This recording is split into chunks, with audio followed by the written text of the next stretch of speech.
passing you over to him to kick off the proceedings. Mark Cotter.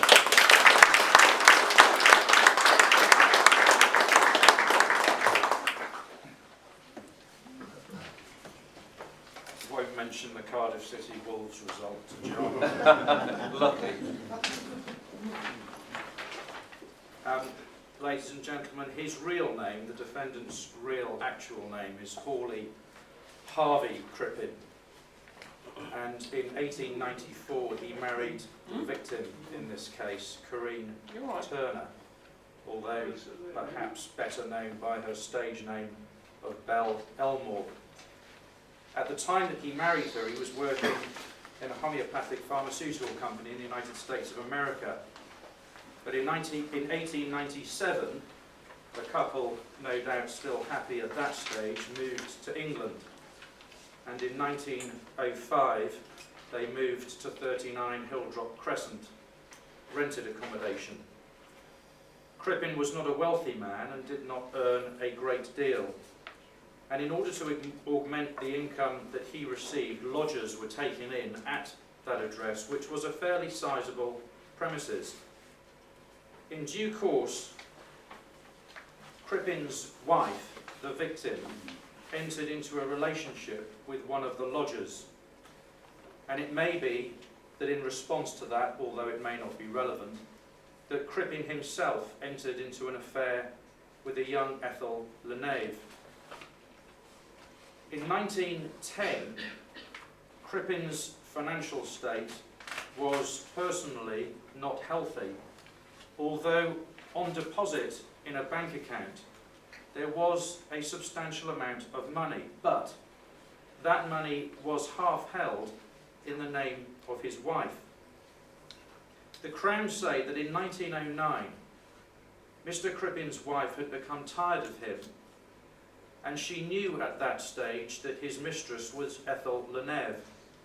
And the Crown say that she threatened to leave Crippen, which, although from a romantic point of view would have freed Crippen up to continue the relationship with Lenave, would have had dire financial consequences. She had told Crippen that she was going to take the money. And on the 15th of December of 1909, Mrs. Crippen gave notice to the bank of her intention to withdraw the money. It is significant that it was only a month later, in January of 1910, that Crippen ordered 5 grains of a chemical known as hyoscine hydrobromide from a pharmaceutical outlet on New Oxford Street named Lewis and Burroughs. It was a substantial order of that chemical. It was so substantial that they had to place a specific order with their wholesalers in order to meet it, and Crippen collected the order on the 19th of January 1910.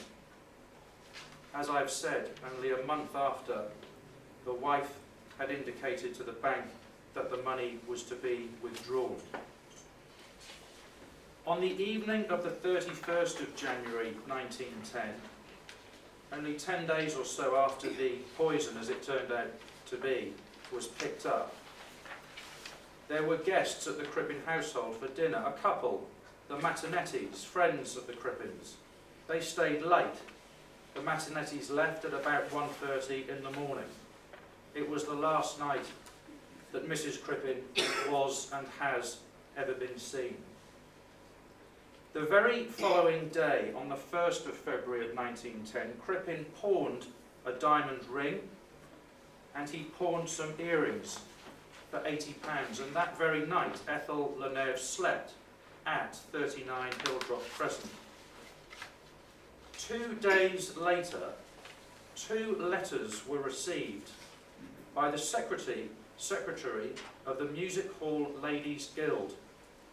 That was an organisation where Mrs. Crippen held a position as honorary treasurer.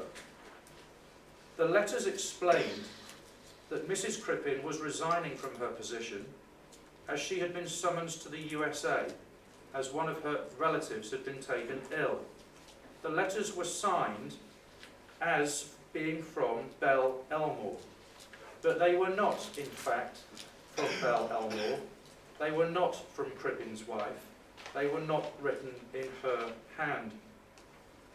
In response to that news, Mrs. Matanetti, a friend of Mrs. Crippen, called on Crippen himself to seek an explanation and to rebuke him for the fact that there had not been notice of Mrs. Crippin's departure.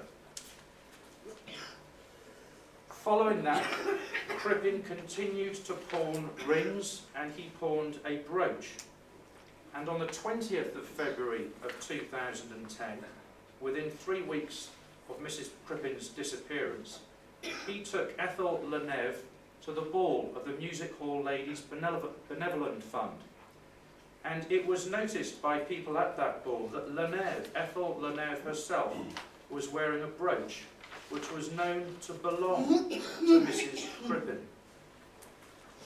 On the 12th of March of 1910, Ethel Leneve moved permanently into 39 Hilldrop Crescent.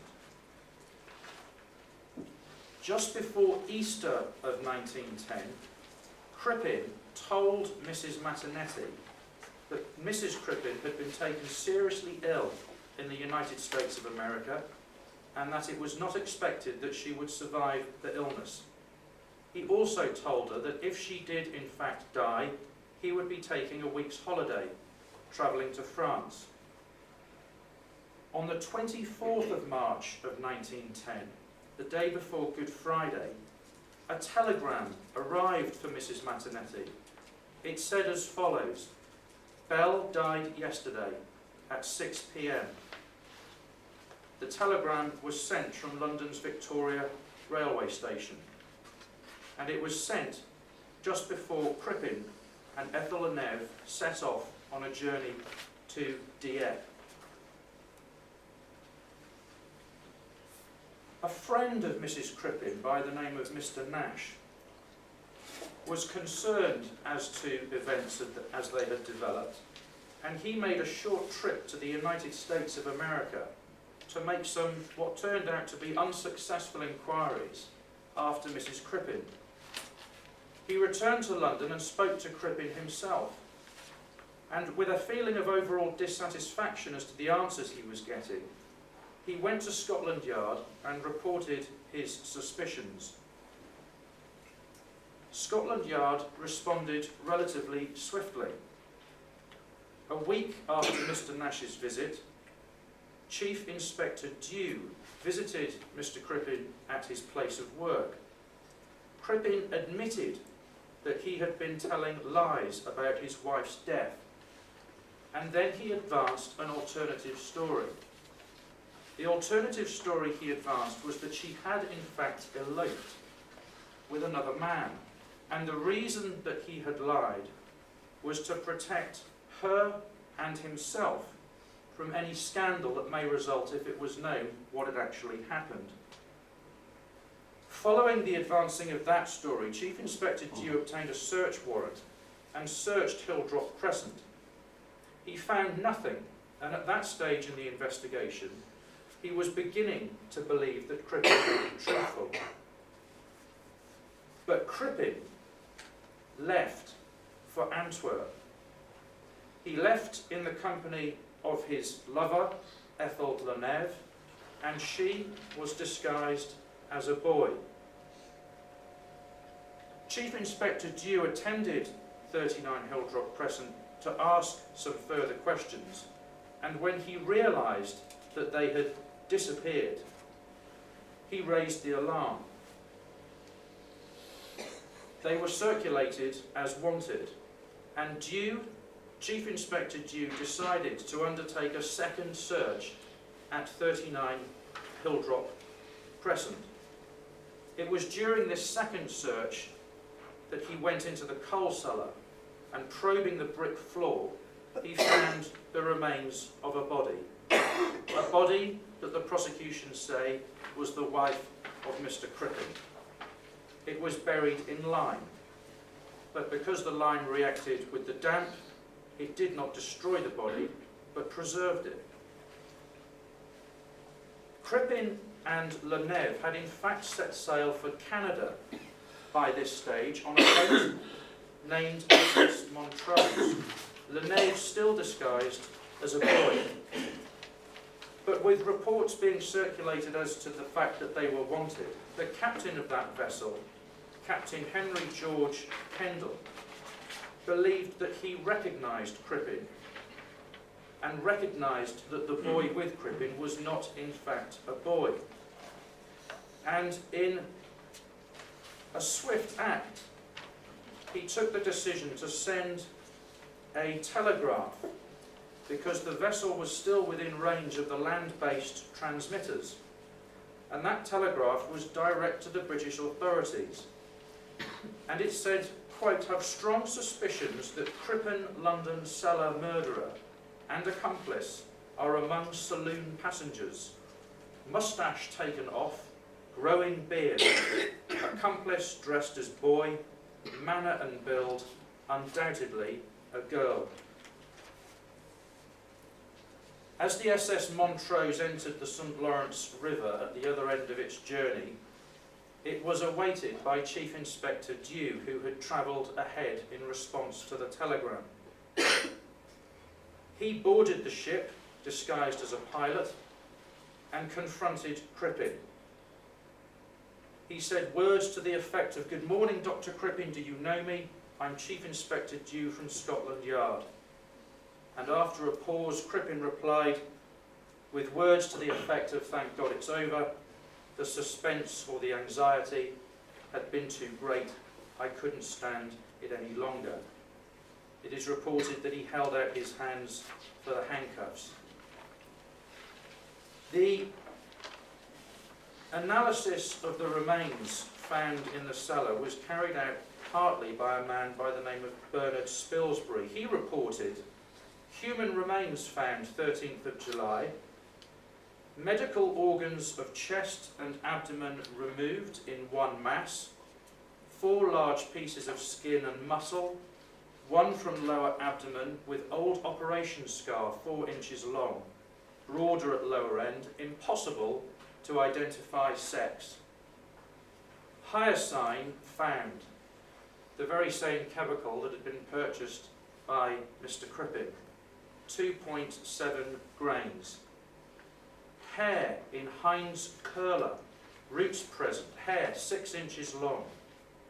Man's pyjama jacket, label reads Jones Brothers, Holloway, an odd pair of pyjama trousers. The scar on the piece of flesh that was recovered matched the medical records of Cora Turner.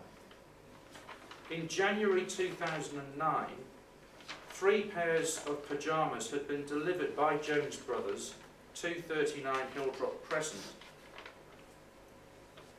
The Crown would ask you to consider who else could have buried those pyjamas with that body, and who was it that was missing that could be buried in them.